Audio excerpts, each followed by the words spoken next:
Boa tarde, crianças, a paz do Senhor Jesus Cristo, né? Estamos com saudade, tivemos um dia que não nos encontramos, não tivemos a oportunidade de ter o nosso encontro aqui, nosso encontro semanal, em virtude do feriado e tudo mais. E hoje nós voltamos com a 7ª aula do nosso devocional. O 7º devocional, ele vai tratar sobre um assunto, assim, que é o meu assunto, um dos preferidos, né? Não vou dizer o preferido, porque eu gosto muito de falar de Jesus e da salvação, mas esse com certeza é o meu segundo assunto preferido. E hoje nós vamos estudar sobre a Bíblia, a palavra de Deus.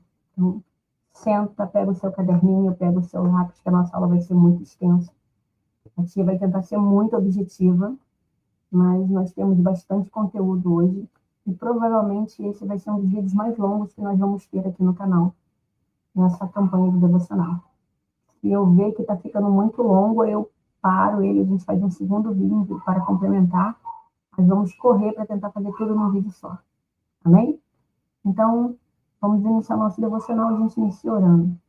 Santo Eterno Deus, mais uma vez nos reunimos em Teu nome, clamando a Tua presença, o Teu Santo Espírito, a função, sabedoria e discernimento, Senhor, para estudarmos a Tua palavra e para Te conhecermos através da palavra. Eu entrego cada uma dessas crianças nas Tuas mãos, peço que Você venha abrir a mente, o coração, os ouvidos, que Você venha abrir os olhos.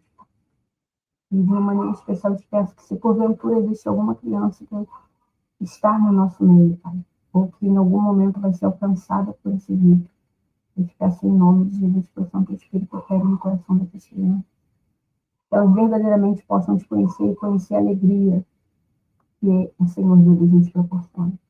Elas verdadeiramente possam alcançar a paz que excede todo entendimento, Senhor. E eu te peço em nome de Jesus, que blinda as mentes e os corações das nossas crianças. Que repreenda, Pai, a fúria que Satanás tem sobre a vida de cada uma delas. Que repreenda toda ansiedade, toda depressão, todo pensamento contrário à vida, Pai. E eu te peço em nome de Jesus, que o Santo Espírito repouse sobre cada uma delas. Eu te peço em nome de Jesus, que sopre nas narinas das nossas crianças o fôlego da vida. Eu te peço misericórdia sobre elas, em nome de Jesus. Amém, crianças? Já a nossa lição hoje, como a tia falou, é sobre o livro mais importante que existe, o livro mais precioso de todos, o livro de Deus. O livro através do qual nós conhecemos a Deus em sua plenitude. O livro que nos mostra qual é a vontade de Deus para a nossa vida, o livro que nos mostra como vivermos para agradarmos a Deus, o que fazermos, como nos comportarmos. A Lu sempre fala com vocês que a Bíblia ela é o nosso manual de fé e prática. Ela é o nosso manual de instruções para viver bem. E aqui a tia vai ler com vocês no livro de 2 Timóteo, na carta de Paulo a Timóteo, a segunda carta, no capítulo 3, a partir do verso 14.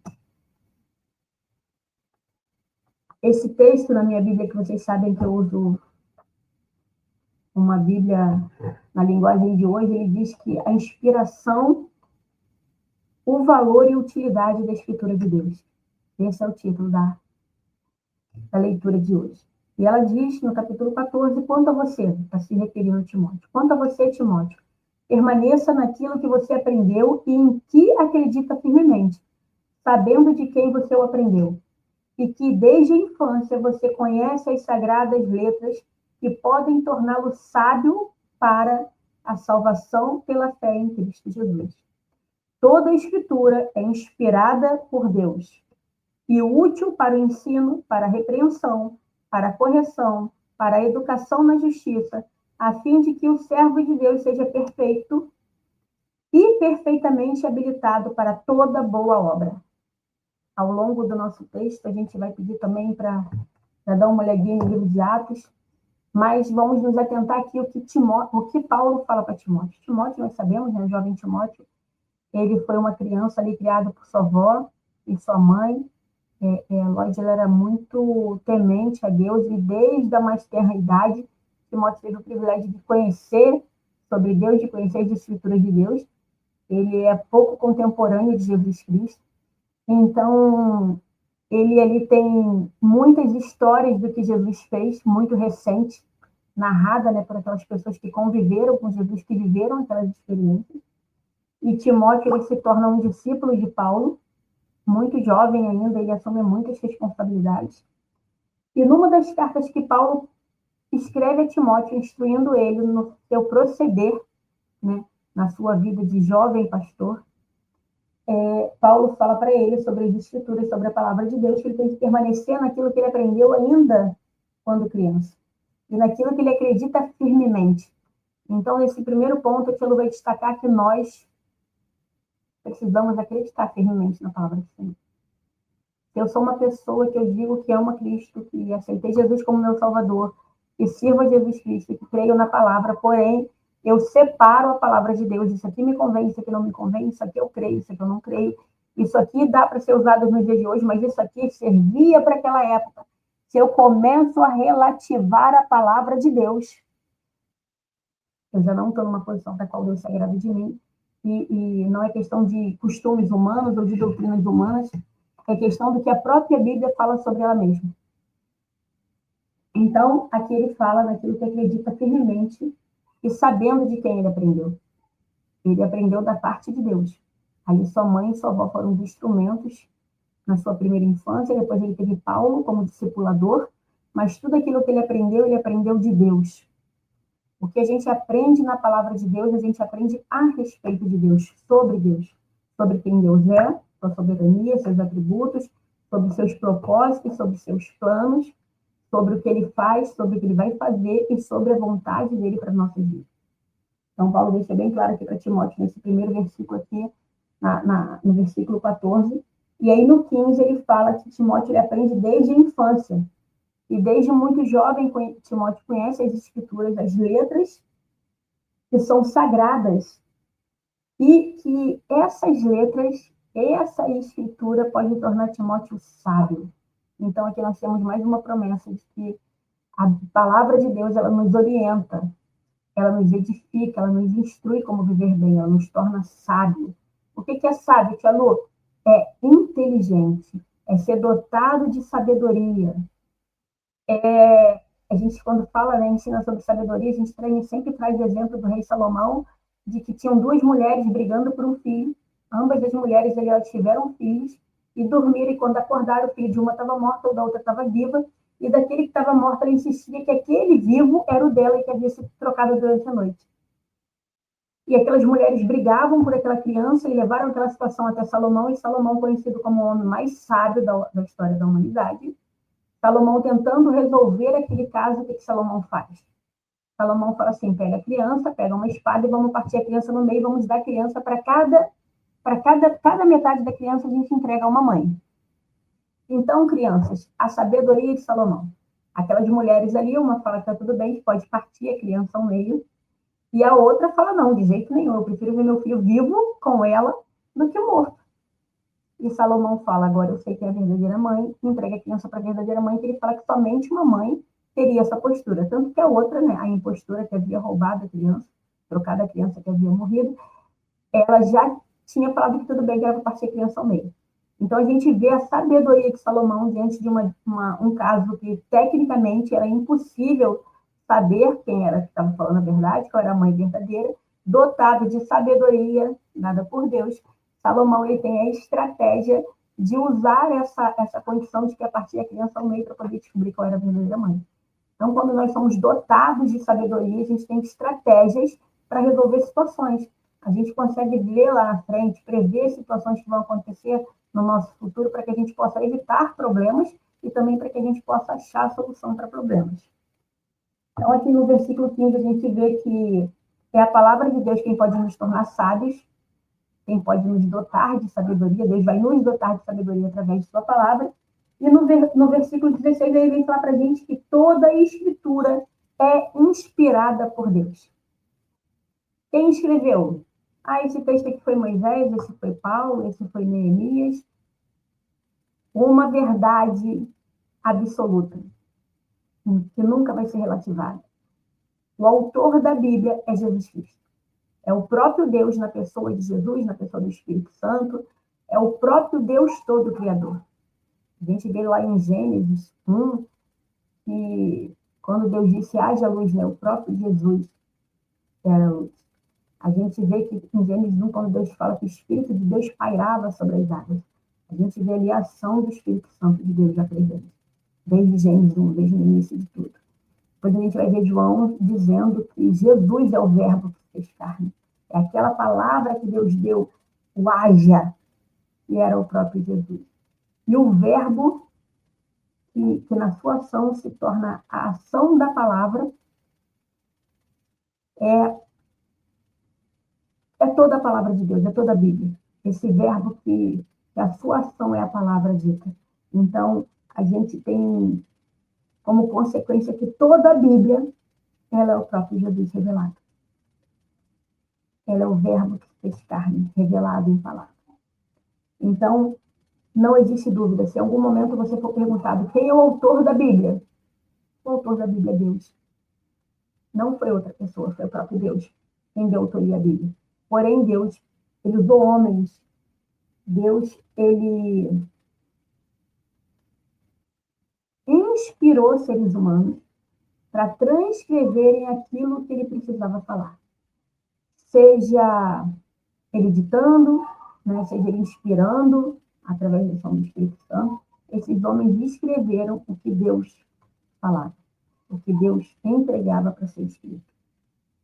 Vamos supor hoje, né, vocês não são do tempo das cartas, né, estão aí no tempo dos WhatsApps da vida, e a mamãe de vocês está lavando uma louça, está com a mão molhada, não pode pegar no telefone. E a mãe fala, ó, pega ali meu telefone, entra no WhatsApp da tia Lua e fala aí para a tia Lua, pergunta ela quando vai ser postado o próximo devocional. Você vai lá e escreve aquilo ali que a sua mãe falou. Esses homens que escreveram a Bíblia, esses autores da Bíblia, é uma situação semelhante a essa. Quando a sua mãe fala e você escreve com fidelidade o que a sua mãe falou. Aqueles homens escreveram o que Deus falou. É como se Deus tivesse ditado para aqueles homens estarem escrevendo aquilo que Deus precisava que fosse dito. Então, nós temos aqui no último versículo, né, desses 3 que nós lemos, que ele vai falar que a palavra de Deus, a Escritura, ela é inspirada por Deus. E ela é útil para o nosso ensino. Ela vem nos ensinar. Ela também vem nos repreender quando necessário.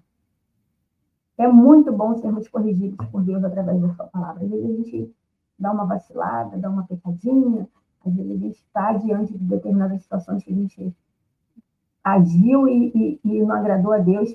E aí vem um versículo que vem de encontro àquilo que a gente fez e corrige Deus. Não uma sensação de que, ó, eu fui chamada a atenção, uma sensação de que, graças a Deus, eu fui chamada a atenção. Eu fui corrigido pela palavra de Deus. É uma satisfação, é uma libertação, é um preenchimento, é uma plenitude. A tia Luz já falou para vocês diversas vezes. A gente só vai ter quando a gente mergulhar na palavra de Deus, quando a gente conhece a palavra de Deus. E ele continua dizendo que a palavra de Deus ela é para a justiça, a fim de que o servo de Deus seja perfeito. Então, a Bíblia nos ensina a ser perfeito e a viver de uma maneira perfeita para que possamos estarmos habilitados para toda boa obra, para que a gente possa fazer a vontade de Deus e também morar no céu com Deus, através da sua palavra. Então, entendemos isso. A tia vai trazer aqui, olha, o nosso caderno do tia está muito extenso, são muitas anotações, como a tia Lu fala, né? Ela ama, ela adora a palavra de Deus, e aí eu trouxe algumas coisas para a gente tentar resumir esse nosso momento sobre a palavra de Deus. Uma coisa que nós precisamos saber da Bíblia. Vocês já viram esse recurso na sala com a tia Lu? Aqui eu tenho uma Bíblia, né? Uma Bíblia ilustrativa. A Bíblia, ela é um livro. Hoje, ela é um livro. Nós estudamos que lá, no tempo de Jesus, eram manuscritos em pergaminhos, em rolos, e esses manuscritos eram guardados. E depois eles foram transcritos, foram copiados, e houve aí alguns séculos, alguns processos de evolução da escrita e da impressão, até que nós chegamos à Bíblia que nós temos hoje. Né? É a Bíblia de sempre, da tia Lúcia, ela está com uma capinha nova, né? E Laura fez um desenhozinho aqui para ela. Ela ficou muito bonita. Mas é a mesma Bíblia. Então, a gente está vendo desde os tempos do Antigo Testamento, onde tinham ali escritos, rolos, escrituras, elas foram passando por um processo até que elas chegaram no formato que a gente tem hoje da Bíblia. A Bíblia ela vai ter ali um índice, ela vai ter o Novo Testamento, o Antigo Testamento, como nós conhecemos hoje, né? Então, tem umas Bíblias que são de estudo, tem outras que não, tem umas Bíblias que vêm pequenos devocionais, aí tem essa Bíblia aqui da tia, ela é voltada para criança, né? Então, ela tem algumas referências, às vezes ela apresenta alguns desenhos, porque ela é uma Bíblia de adolescente, uma Bíblia muito antiga, que você morre de vontade de comprar uma nova, mas não existe mais esse formato. E a gente tem Bíblias de diversos feitios, diversos modelos. Muda-se a capa, muda o desenho, muda o devocional que está dentro, mas a palavra, ela é a mesma desde a fundação do mundo. Ela não muda. A tia tem mudança, a senhora usa a linguagem de hoje e a que a gente usa no culto é NAA. Sim, existem versões das traduções. A tradução, ela se dá de um idioma. Por exemplo, a King James, né? Que é uma das minhas preferidas, a King James 1611, ela é uma Bíblia escrita em inglês. Pegaram-se lá os originais em hebraico, grego e aramaico, traduziram para o alemão. Do alemão houve uma tradução direta para o inglês, que é o que a gente tem hoje, entre outros, né, que a gente tem a King James. Do inglês, ela foi traduzida para o português. Nós temos hoje. Então, nós temos diversas versões em português. Nós temos as Almeidas, Revista e Corrigida, Contemporânea, NAA, e aí a gente tem várias traduções no idioma português, várias versões da mesma tradução. A gente vai ter NVI, linguagem de hoje. A linguagem de hoje, ela não é uma tradução da Bíblia, ela não é uma versão da Bíblia, ela é uma paráfrase da Bíblia. Como é uma linguagem voltada para novos convertidos e para crianças, existiu ali uma licença poética, onde se pegou uma versão bíblica fidedigna às originais e transcreveu numa linguagem que ficasse claro e que fosse de fácil compreensão, de fácil acesso. A gente tem traduções bíblicas, né, que vai usar um português muito coloquial, muito requintado, algumas palavras, e fica difícil de interpretação para a gente entender. Então, a gente tem algumas paráfrases da Bíblia, como é a nova tradução da linguagem de hoje, que é a que eu costumo usar para trabalhar com crianças. E dentro dessas versões e paráfrases, a gente vai ter a versão contemporânea, a gente vai ter a versão transformadora, a NVI, a gente vai ter a ARC, a ARA, a NAA, a gente tem ali também a linguagem contemporânea. A tia Lu é muito sistemática com tradução de Bíblia para o meu uso pessoal. Né? Para o meu uso pessoal. Eu usar no dia a dia, para eu estudar, para eu preparar uma pregação, para eu mergulhar na palavra. Eu uso a NVI, a nova versão internacional, e eu uso também a King James antiga, né? A 1600. Eu não gosto da King James, não, eu não gosto da BBC. Eu prefiro não trabalhar com a King James atualizada. Eu não gosto muito da colocação da atualizada. As Almeidas, eu gosto muito. Todas as Almeidas eu gosto muito, porém são muito mais coloquiais. Eu gosto de versões que estejam mais perto dos originais. E aí eu costumo buscar dentro dessas versões. Eu vou trabalhar, vou preparar um material para criança. Eu vou estar sempre usando a tradução de hoje, por causa dessa facilidade, nova linguagem na tradução de hoje, por causa dessa facilidade de se fazer entender com palavras. Existe o pró e o contra, quando você pega tanto uma paráfrase e quanto você pega a linguagem de hoje, que é uma das que eu mais uso, eu falo com propriedade. Alguns versículos, eles são suprimidos. Você perde ali uma palavrinha do versículo, perde outra, mas você não perde, principalmente na linguagem de hoje, você não perde o sentido do que foi dito. Mesmo que tenha um mães, aí ali já tem um porém no lugar do mães, o sentido do que está escrito é o mesmo.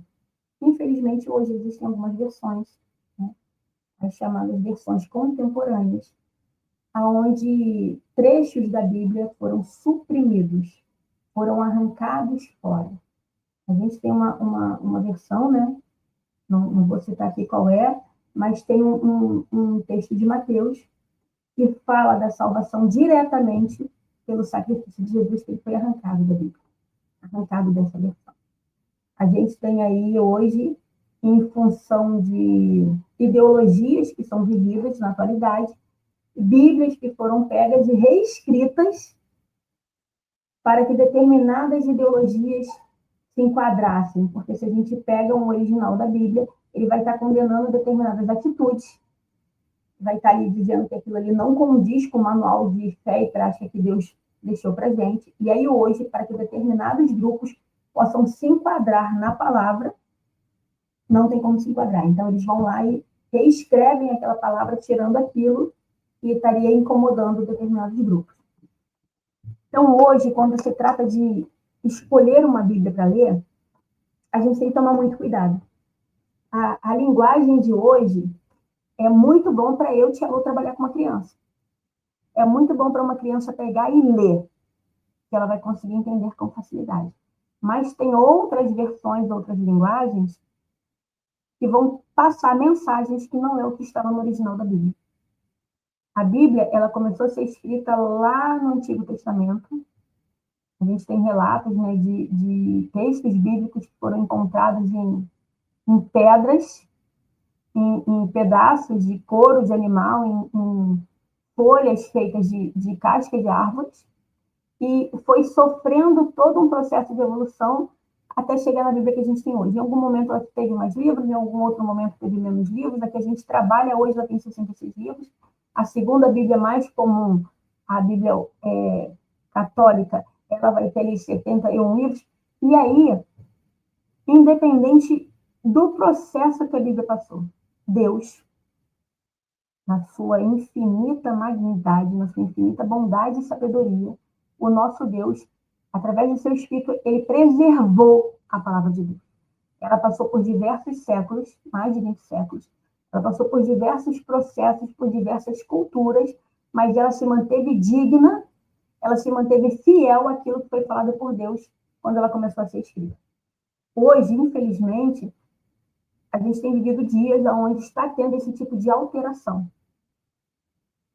Então, quando você for pegar uma Bíblia para ler, se certifique de pegar uma Bíblia que venha de uma procedência séria, né? Que venha da Sociedade Bíblica do Brasil, que seja uma Bíblia que tenha história, uma Bíblia da editora Thomas Nelson, porque são editoras que hoje ainda estão comprometidas com a palavra de Deus e manter essa fidelidade, independente da versão que ela esteja trabalhando, ela vai estar trabalhando com uma versão que seja fiel às escrituras originais, as primeiras Bíblias.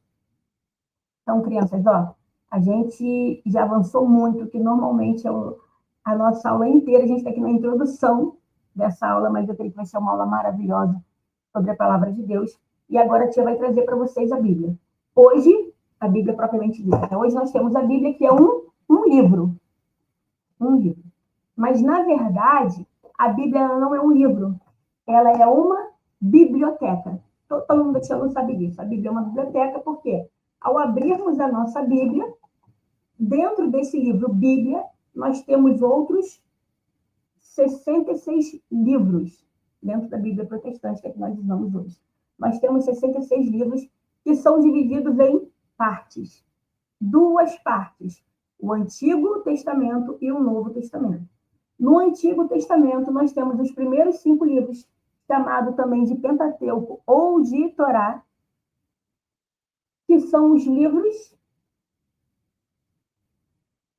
que a gente dá autoria a eles a Moisés, e que são os primeiros 5 livros da Bíblia.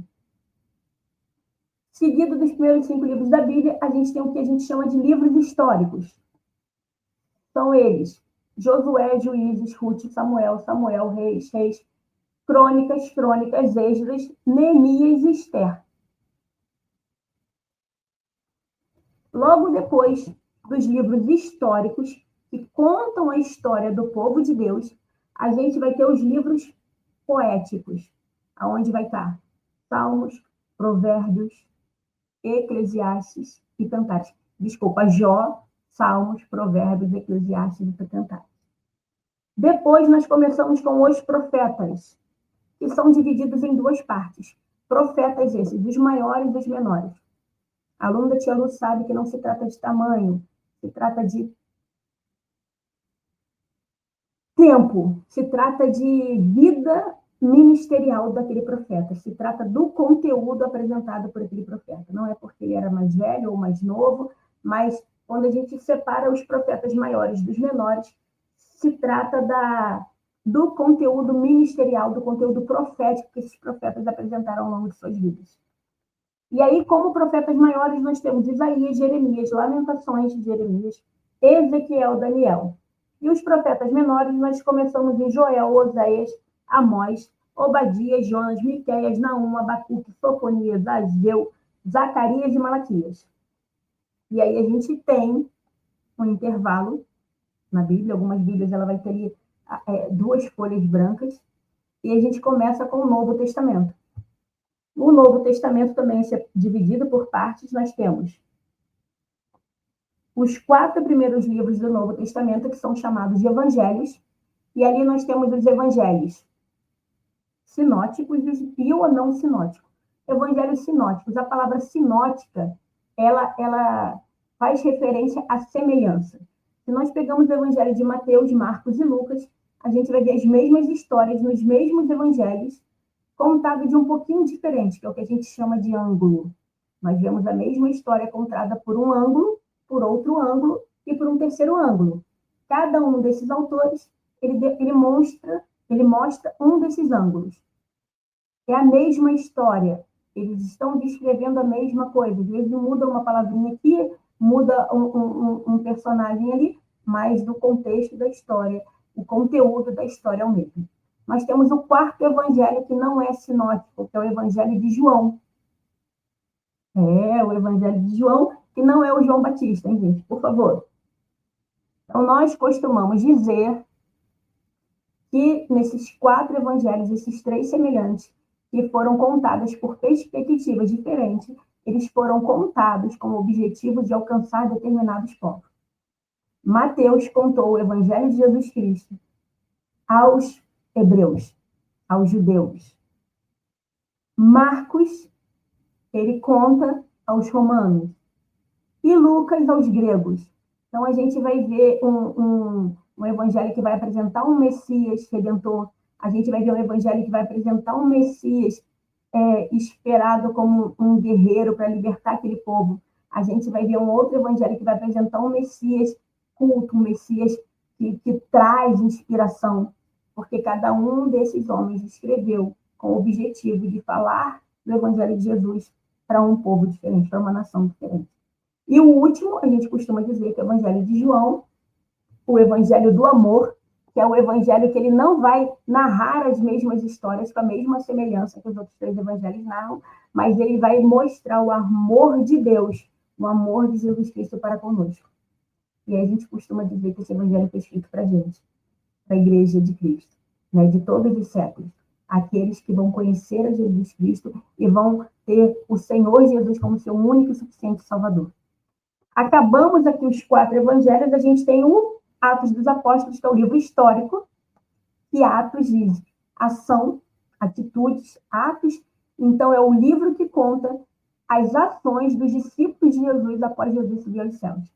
Depois do Atos dos Apóstolos, a gente tem as cartas, e essas cartas elas são divididas em cartas paulinas e cartas pastorais.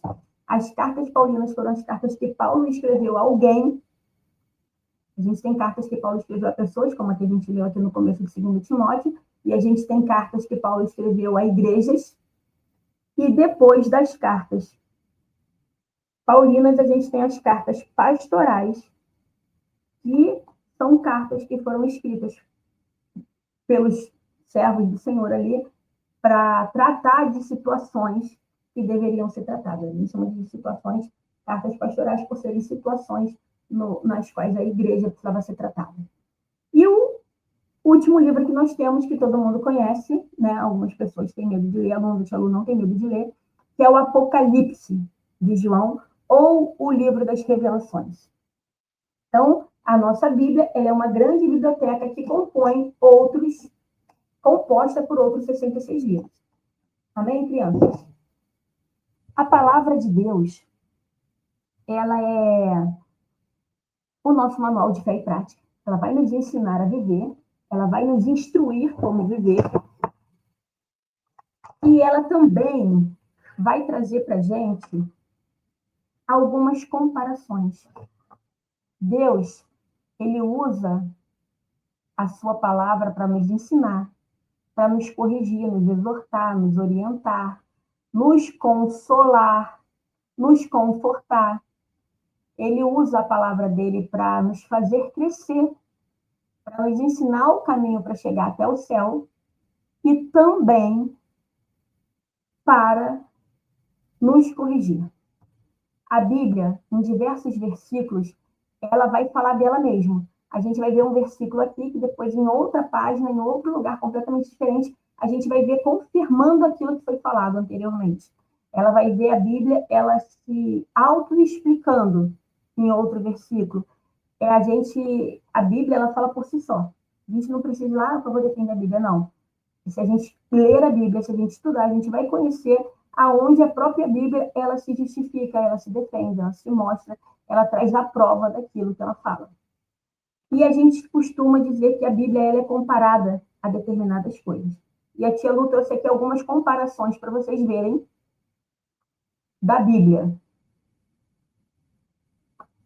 Uma lâmpada. A Bíblia, ela se autocompara a uma lâmpada. No Salmo 119, no versículo 105, ela fala que ela é lâmpada para os meus pés e que a palavra é luz para os meus caminhos.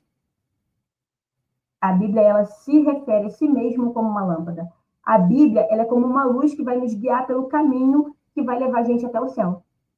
A Bíblia, ela vai nos orientar de como viver e que diz quais escolhas nós devemos fazer para vivermos bem. Uma segunda comparação da Bíblia é com um espelho. Em Tiago 1, ela diz: porque se alguém é ouvinte da palavra e não praticante, assemelha-se àquele que contempla o seu rosto natural no espelho. Ele está vendo um reflexo de si mesmo. Quando a Bíblia ela se compara ao espelho, ela está dizendo que ela pode ser comparada com esse espelho porque vai refletir quem nós somos. Vai refletir aquilo que nós somos, e a Bíblia também reflete como um espelho quem é Deus, onde nós também vamos poder contemplar o nosso Deus na palavra. Uma outra comparação que a Bíblia faz é com o martelo. Ela fala que é igual ao martelo, está lá no livro de Jeremias. E ela diz: não é a minha palavra como um fogo, diz o Senhor, e como um martelo que despedaça a rocha. Um martelo que despedaça a rocha. Uma ferramenta forte que tem poder para quebrar uma rocha. Assim como o martelo que quebra as pedras, a palavra de Deus, os ensinos que a Bíblia traz para a gente, pode quebrar o pecado do nosso coração. Pode destruir as adversidades que nós vamos enfrentar. Pode destruir as muralhas que se levantam diante de nós. Então, a Bíblia tem o poder para quebrar, para dissipar todo impedimento. Para quebrar, para dissipar o pecado. Para quebrar, para dissipar as adversidades que enfrentamos. E uma outra comparada que a Bíblia faz, uma outra comparação é com a água. A gente vai ver a água sendo comparada aí com a palavra de Deus e também com o Espírito de Deus. Em Efésios, no versículo 5, a gente tem ali 3 versículos que vai falar assim, ó. Maridos, que cada um de vocês ame a sua esposa, como também Cristo amou a igreja e se entregou por ela, para que a santificasse, tendo-a purificado por meio da lavagem de água pela palavra, para a apresentar a si mesmo como igreja gloriosa, sem mancha, nem ruga, nem coisa semelhante, porém é santa e sem defeito. Então, a Bíblia ela fala que para a gente ser santa e sem defeito, a gente precisa ser lavada pela palavra de Deus. Então, a palavra de Deus ela tem o poder de nos lavar, de nos limpar, de nos purificar. A água ela simboliza a purificação e a limpeza. espiritual.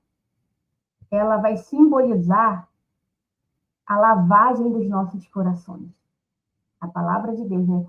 Ela diz que conhecereis a verdade vos libertará. Então, nós somos lavados pela palavra cada vez que nós nos aprofundamos mais, que nós conhecemos mais. E aí, um outro item que a palavra diz que ela se assemelha, né, é a espada. A gente sabe lá em Efésios 6, a gente vai estudar a armadura de Deus, que ela fala, usem também o capacete da salvação, que é a espada do Espírito, que é a palavra de Deus.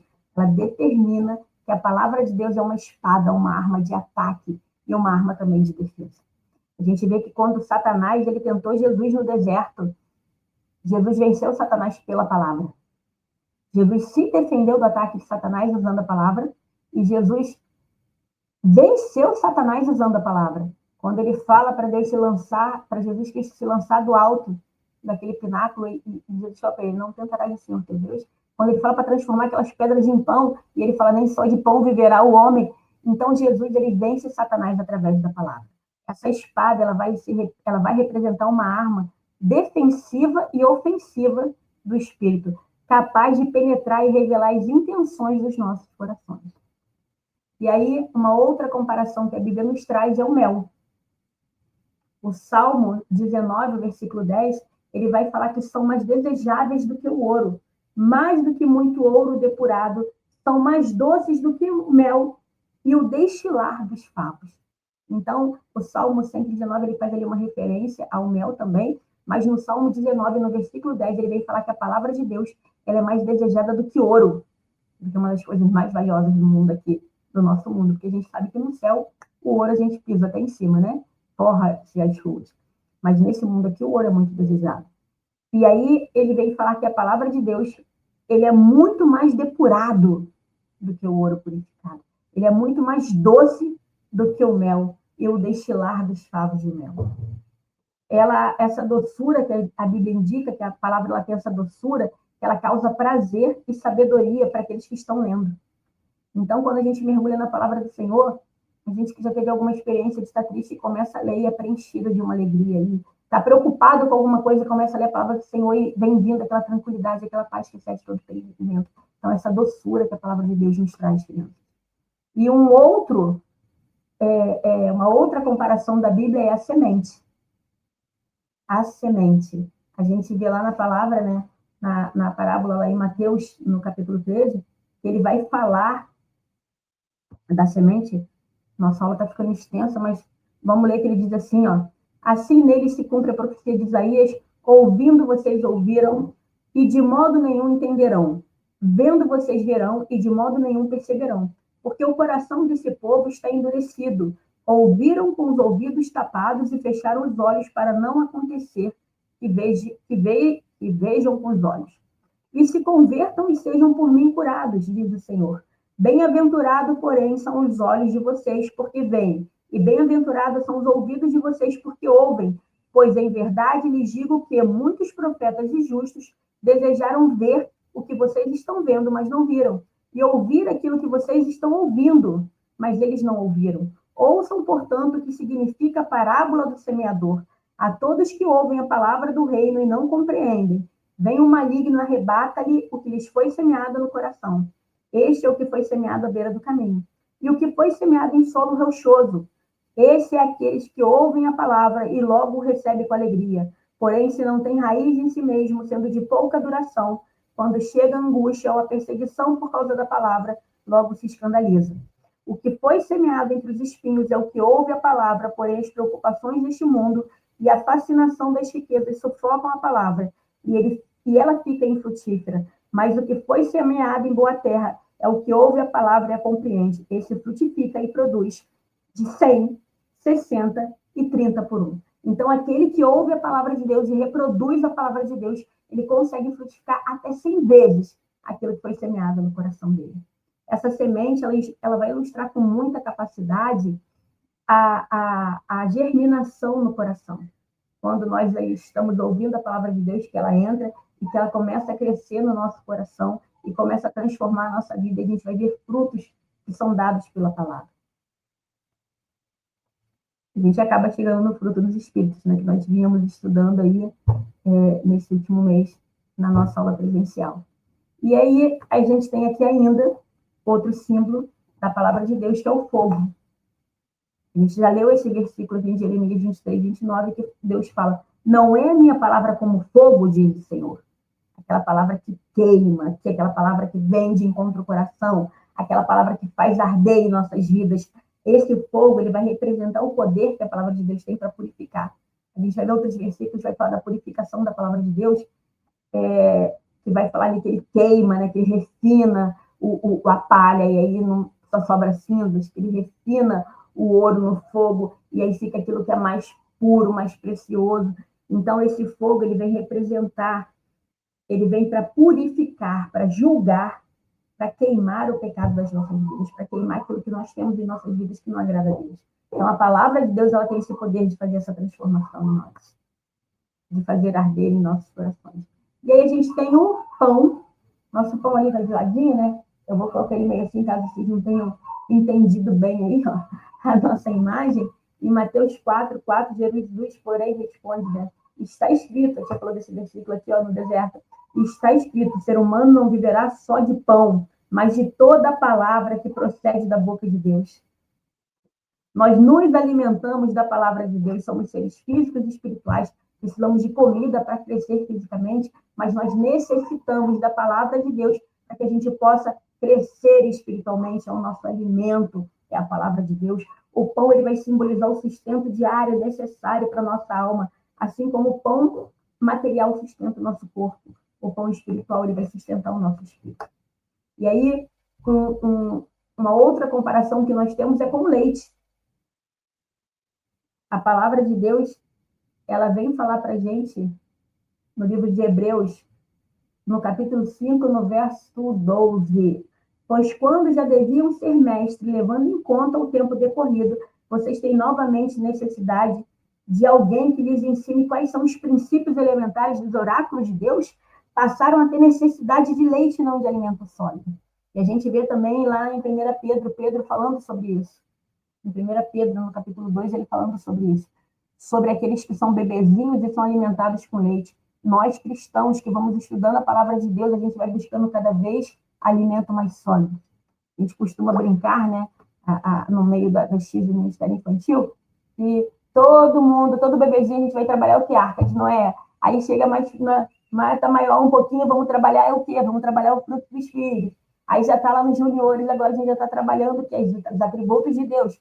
E assim vocês vão crescendo. Quanto mais de Bíblia vocês conhecem, mais vocês podem conhecer coisas mais profundas, mais intimidade com Deus. Esse leite, ele representa o alimento básico e essencial para o crescimento espiritual e dos novos convertidos e das crianças também. Então, crianças, eu trouxe aqui para vocês a Bíblia comparada. Tem até um corinho, né? Não vai se arriscar de cantar agora, deixa todo mundo com o ouvido doendo, mas que ela vem falar, né? Deu um branco agora e fugiu o corinho, mas eu te levo para vocês na aula que tem uma música, um corinho que vai falar sobre isso, a Bíblia comparada. E ela é igual um martelo para a rocha de despedaçar. E aí, cada uma dessas comparações que a Bíblia faz consigo mesmo, esse corinho ele traz. Mas a gente vai estar aí, ó, em 40 minutos, dobramos o nosso tempo de aula. A tia Lu vai correr para a gente não precisar fazer um segundo vídeo. E eu trouxe aqui para vocês, ó, 2 amigos meus, vocês já conhecem a maioria deles. Esse aqui é o Theo, né? O Theo, investigador teológico, e esse aqui é o Biblionildo, nosso amigo Biblionildo. Todos eles têm a mesma função. O Theo, ele é um menino muito curioso, tipo vocês, assim, da classe dos juniores, né? Que estão sempre fazendo pergunta, tem sempre uma novidade para contar, é o Theo. Só que o Theo, ele canaliza a curiosidade dele para onde? Para a Bíblia. Ele não fica vendo coisas do mundo que não vão agradar, ele não gosta de carnaval, ele não gosta desses desenhos aí que tem misticismo, que tem feitiçaria, que tem magia, não. O Theo, ele foca a energia dele, ele vai pesquisar onde? Na palavra de Deus. E aí o Theo, ele sempre descobre novidades, curiosidades. Ele está sempre investigando a Bíblia. E aí existem algumas curiosidades que o Theo, ele descobriu, e eu vou compartilhar com vocês hoje. Só que quem veio trazer para vocês aqui, ó, apresentei para vocês aqui o Theo. nosso investigador, mas quem vai mostrar para vocês aqui na tela é a Lupita, a nossa querida Lupita. Ela é muito amiga do Theo e também muito curiosa. E os dois se juntaram nessa jornada de conhecerem a Bíblia, de tirarem curiosidades da Bíblia. A tia está fazendo um projetozinho aí para vocês poderem receber o Theo e a Lupita em casa, né? Passar um momento aí com eles. E aí a Lupita trouxe algumas curiosidades, algumas coisas que ela e o Theo descobriram estudando a Bíblia. A primeira é que a Bíblia ela vem da palavra biblion, que significa biblioteca, uma coleção de livros. A Lu falou disso aqui já, ó. A outra coisa que eles descobriram juntos é que a Bíblia que nós usamos, ela tem 66 livros, mas esses 66 livros são divididos em duas partes. O Antigo Testamento e o Novo Testamento. No Antigo Testamento nós temos 39 livros e no Novo Testamento 27 livros. A Bíblia, como nós temos ela aqui hoje assim, ó, nesse formato, ela levou mais ou menos 1.600 anos para ser escrita. E quem é o autor da Bíblia? Essa vocês sabem responder, que a tia já falou. Deus. Porém, Deus usou homens inspirados por ele para escrever a Bíblia. Deus usou cerca de 40 homens para escrever esses 66 livros aqui, ó. A Bíblia, originalmente, ela foi escrita em 3 idiomas: aramaico, hebraico e grego. 3 idiomas que foram aramaico, hebraico e grego. O Antigo Testamento ele se divide em 5 partes: o Pentateuco, os livros históricos, os poéticos e os profetas maiores e menores.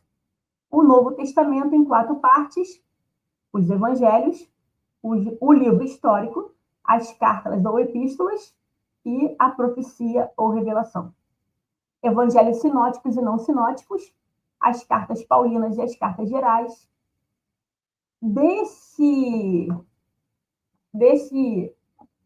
Dessa coleção de livros, o maior livro é o livro dos Salmos. Aí uma curiosidade que a tia Lu vai falar para vocês aqui, quando a gente junta o Salmo do 1 ao 150, nós temos 2 salmos. Livro dos Salmos. Mas quando a gente vai ler o Salmo 23, é o Salmo 23, não é o Salmos 23. Não existe plural quando você se refere ao que seria o capítulo. O Salmo, ele não tem capítulo. Se a gente for ler Mateus, a gente vai ler Mateus, capítulo 1, versículo 1. O Salmo não existe. O Salmo, capítulo 23. Isso é o meu pastor, não. É o Salmo número 23. Quando a gente tem todos os salmos juntos, nós temos 2 salmos.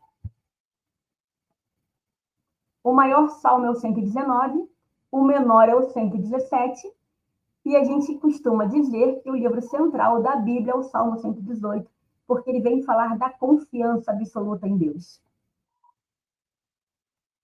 Alguns estudiosos dizem que a Bíblia tem 189 capítulos. E 594 deles está até chegar no Salmo 117, do Gênesis 1 ao 117, e que os outros 594 estão a partir do Salmo 119 até Apocalipse. A tia nunca parou para contar. A tia está reproduzindo o que os pesquisadores dizem, os estudiosos dizem. Nós temos 2 salmos que são iguais. Se vocês abrirem a sua Bíblia agora para ler, vocês vão ver que o Salmo 14 e o Salmo 53, eles são exatamente iguais. A palavra Senhor, ela está escrita 1.855 vezes. Existem 8.810 promessas, se tratando de todas as promessas. A gente vê que algumas pessoas falam, são 360 promessas, mas tem promessas feitas a filhos, a nações, a gerações, a pessoas diretamente, né? Tem promessas de bênção, promessas de maldição. Então, todas as promessas da Bíblia, a gente conta elas em 8.810 promessas. A Bíblia tem cerca de 2.950 personagens. O maior versículo, se a gente usar a versão Almeida, vai estar em Esther, no capítulo 8, no verso 9. E o menor versículo a gente vai encontrar no livro de João, no capítulo 11, versículo 35. que a tia vai pedir que vocês pesquisem e tragam para a gente na próxima aula. Dizem que a palavra não temos está na Bíblia 365 vezes. A tia também não contou, esses são que os estudiosos dizem, né? E aí a Lupita trouxe aqui para a gente como curiosidade. Mas pode ser lançado um desafio, hein? A gente pode contar para ver como é que fica. Então, crianças, a tia vai parar por aqui, havendo a necessidade de gravar um segundo vídeo sobre a palavra de Deus, sobre o conteúdo da Bíblia. A tia espera que vocês mergulhem de cabeça nessa semana inteira, tiverem uma semana de folga aí, devido ao feriadão, mas que nessa semana vocês possam mergulhar. E que a oração de vocês todos os dias sejam para que o Espírito Santo de Deus possa revelar a palavra para vocês, para que vocês possam entender e conhecer a vontade de Deus na vida de vocês. A gente traz aqui a verdade aplicada de hoje, né? A nossa verdade aplicada, que vem dizer para a gente que a Bíblia, ela nos faz conhecer a Deus e é nela que estão as orientações para uma vida feliz. Qual a nossa verdade aplicada, tia? É a Bíblia que nos faz conhecer a Deus e é na Bíblia, o nosso manual, que nós temos as instruções para ter uma vida feliz.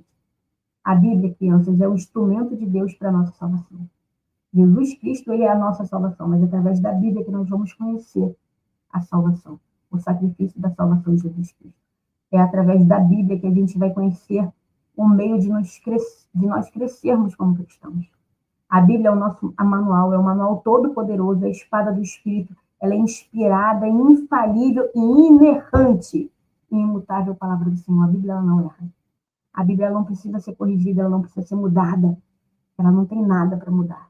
Ela é autêntica, ela é original e ela é atual.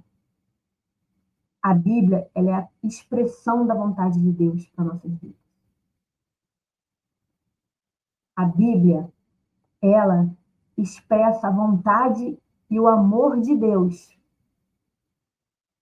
É só na Bíblia que a gente pode conhecer a Deus e as suas virtudes, as suas verdades, os seus atributos. É só na Bíblia que a gente pode conhecer a personalidade de Deus. É só na Bíblia que a gente pode conhecer e através da Bíblia que a gente pode viver a verdadeira vontade de Deus. O autor da Bíblia é Deus. O Espírito Santo ele moveu o coração e a mão dos homens que amavam e obedeciam a Deus para registrarem sem erro nenhum o que Deus queria. E o mesmo Espírito Santo guardou isso que foi escrito através de todos os séculos, até os dias de hoje, permanecendo fiel àquilo que Deus instruiu que fosse escrito. A Bíblia é a revelação escrita de Deus, o nosso manual de instrução. Lembrem-se disso, crianças, e vamos orar. Pai, em nome de Jesus, eu quero te agradecer pela tua palavra. Eu quero te agradecer, Senhor amado, por aquelas crianças que desejam conhecer da tua palavra. Eu te peço, Espírito Santo de Deus, visita os nossos corações nessa manhã, opera em nossas vidas, abre as nossas mentes para compreender aquilo que tu tem nos ensinado através da palavra. E nos ajuda dia após dia a viver a palavra de Deus, viver a vontade de Deus. Senhor, muito obrigada por tudo que tens feito em nosso meio. E te pedimos, Pai, que aqueles que não te conhecem possam ter acesso à tua palavra, para que possam te conhecer em nome de Jesus. Amém, crianças? Ó, 50 minutos, dobramos o nosso tempo de aula em mais um pouquinho, mas a gente tentou resumir tudo que deu, e se necessário a gente volta aqui com outro vídeo para falar um pouquinho mais desse assunto maravilhoso que é a palavra de Deus. Que Deus abençoe. É muita aula, é pouco versículo para copiar, verdade aplicada curtinha, e não tem material de apoio, não tem tarefinha, não tem atividade, porque a gente sabe que vocês vão precisar de muito tempo para ler, reler, para ouvir, voltar a ouvir e assistir a aula aqui com a tia Lu, tá bom? Beijão no coração, até a próxima.